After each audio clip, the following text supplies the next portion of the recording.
అయితే ఆమె చూసి ప్రతి ఒక్కరు భయపడుతున్నారట. బజార్కు వెళ్తే భయపడుతున్నారట. ఒకనాడు తన భర్త ఏం చేశాడంటే, పొలంలో పని చేసుకుంటూ తన బామ్మార్ది వరుసన్నోడు ఎవడో వచ్చి ఆడ పని చేస్తుంటే ఏదో గాండ్ర గప్ప ఏదో కరిసిందట. కరిచి వానికి ఒంటి నిండా చెమటలు పెట్టుకొస్తున్నాయట. ఒంటి నిండా చెమటలు పెట్టుకొస్తున్నప్పుడు ఆ సమయంలో ఏం చేయాలో అర్థం కావట్లేదు. ఇంక కొద్దిసేపు వీడు చచ్చిపోయేటట్టే ఉంది. ఇప్పుడు నా భార్య కాడికి తీసుకుపోదామా, ఇప్పుడు నా కిరీటం పడిపోతుంది. ఇన్ని రోజులు నేను మంత్రమేనన్నా, ఇప్పుడు వీడు తీసుకుపోయి ప్రార్థన చేయాలంటే అదే ఉంటుందో అని అదేసే మంత్రం ఏదో నేనైతే నడవదా చూద్దాం అన్నాడు అని చెర్లం పోయిండట. మంచిగా కాజాలు శుభ్రం కట్టుకొని వచ్చిండట. కట్టుకొని మోకరించిండట. మోకరించి ఏమంటాడో తెలుసా? ఓ నా భార్య దేవుడా, నువ్వెక్కడున్నావో నాకు తెలియదు, నువ్వు ఏం చేస్తావో నాకు తెలియదు.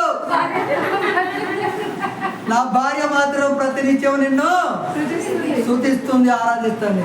ఆ మాట నువ్వు వింటాను, సమాధానం వస్తుంది, నేను చూస్తానా.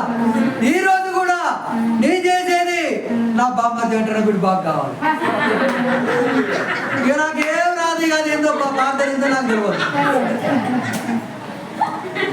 ఓ నా భార్య దేవుడు అన్నాడు. ఇక ముగించు.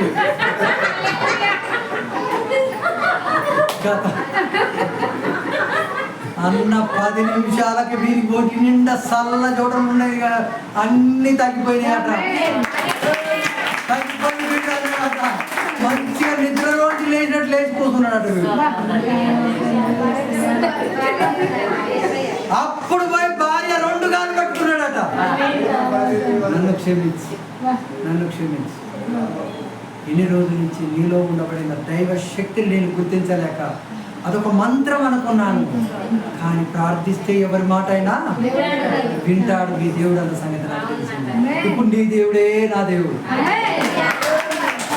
నీ దేవుడే నా దేవుడు.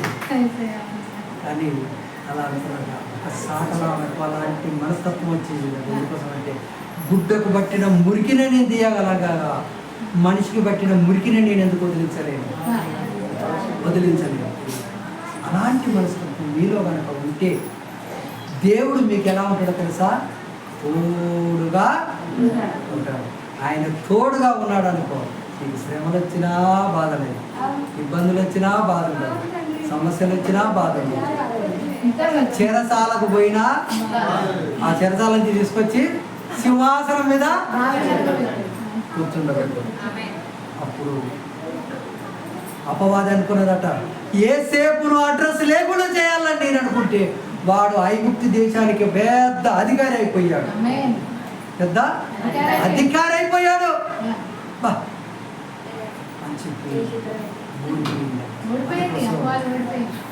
మనము సమస్యల్లో ఉండబడినప్పుడు దేవుడికి మొరబెడితే ఆ మొరకు సమాధానం. ఒక్కసారి మళ్ళీ అదే మాట చదువుకొని ముగించుకుందాం. 91వ అధ్యాయము కీర్తన గ్రంథం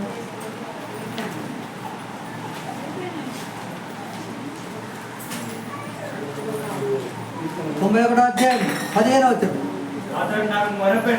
అతడు నాకు మొరపెట్టగా యేసేపు గారు అతనికి మొరపెట్టాడు, అతనికి ఉత్తరం వచ్చేసింది. ఆయన శ్రమలలో ఉన్నాడు.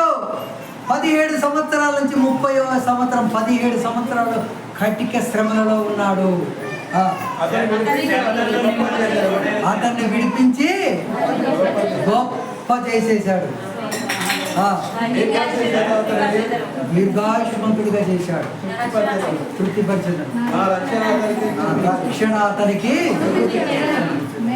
ఐగుప్తు దేశానికి పోయింది ఒక్కడే పోయాడు. ఈ ఒక్కడి ద్వారా ఎంతమందిని రప్పించుకున్నాడు తెలుసా? తన తండ్రిని, తన అన్నదమ్ములను, తన వదినను, అందరినీ, కుటుంబం మొత్తం 76 మందిని రప్పించుకున్నాడు. 76 మందిని రప్పించుకున్నాడు. ఆ 76 మంది ఈనాడు ఇసుక రేణువులంత సంతానంగా మారిపోయింది. దేవుడు నీ పక్షాన్ని ఉంటే శూర కార్యాలను చేస్తాడు. అద్భుత కార్యాలు నీ కూడా జరుగుతాయి.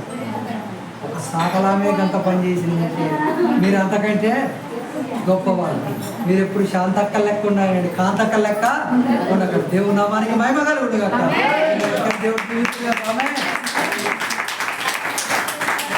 మోకరించి ప్రార్థనలో ఉన్నాం. ప్రభు శరీరాన్ని గురించి రక్తాన్ని పానం చేయబోతున్నాం కనుక అందరూ ప్రార్థన మోకరించాలని స్తోత్రం.